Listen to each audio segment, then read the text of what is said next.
Bonjour les amis de la troisième année. C'est le temps d'introduire un nouveau verbe, un autre verbe, another verb. La semaine dernière, last week, nous avons appris au sujet du verbe aimer.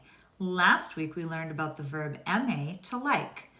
This week we are going to talk a little bit, un petit peu, au sujet du verbe avoir, the verb to have. Premièrement, nous allons regarder les parties différentes du verbe avoir. We're going to look at the different parts of the verb avoir, to have, les sujets, the subjects, and nous allons lire. We're going to read les parties tout ensemble. We're going to read the parts of it all together. Vous êtes prêts? Nous allons lire tout ensemble. Follow along with me. Suivez avec moi. J'ai, I have. Tu as, you have. Il a, he has. Elle a, she has. Nous avons, we have. Vous avez, you have. Ils ont, they have. Elles ont, they have. Note, the S of nous, vous, il, and elle is pronounced Z or Z when a vowel comes next. All of the forms of avoir start with an A, lettre A, or an O, so all vowels.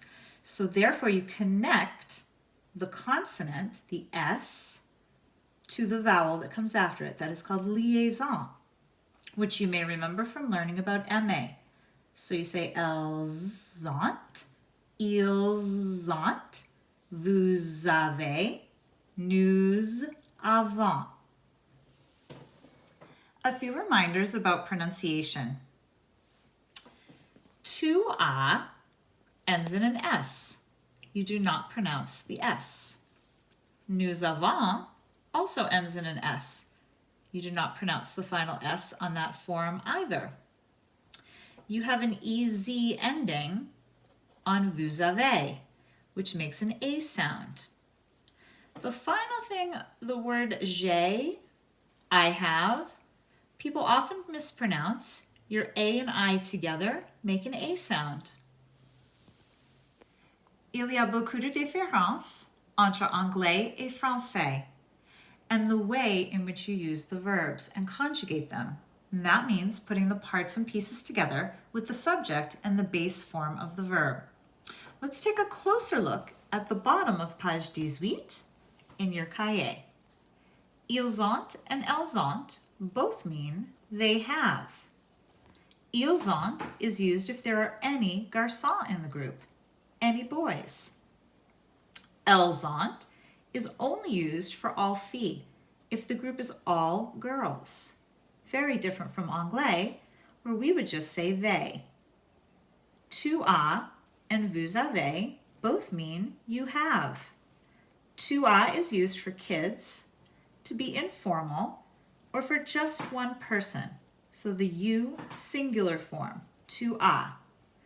Vous avez is used with adults, to be formal, or for more than one person. So the plural form of you. In anglais, in English, we only have one form of you. Now, the formal form of you is often difficult for understanding. And the way it works is, of course, if it's plural, but you would also use that for one person if you want to be formal, showing respect to a professor. So you would use the vous form with myself, with me, or your third grade teacher, or the music teacher, or the art teacher. You would also use the vous form with somebody older, maybe your grandmère, your grandmother, or a grande tante. Somebody else in a position of respect, like the head of the school, or your doctor, or quelque chose comme ça, or somebody like that. Et finalement, nous allons pratiquer avec le verbe avoir et les choses à l'école, school supplies. We're going to make sentences, les phrases en français, together, ensemble. J'ai un crayon. I have a pencil. Tu as un feutre bleu. That is the informal form of you. Il a un crayon de couleur rouge. He has a colored pencil. Elle a un stylo. She has a pen. Nous avons les ciseaux. Scissors.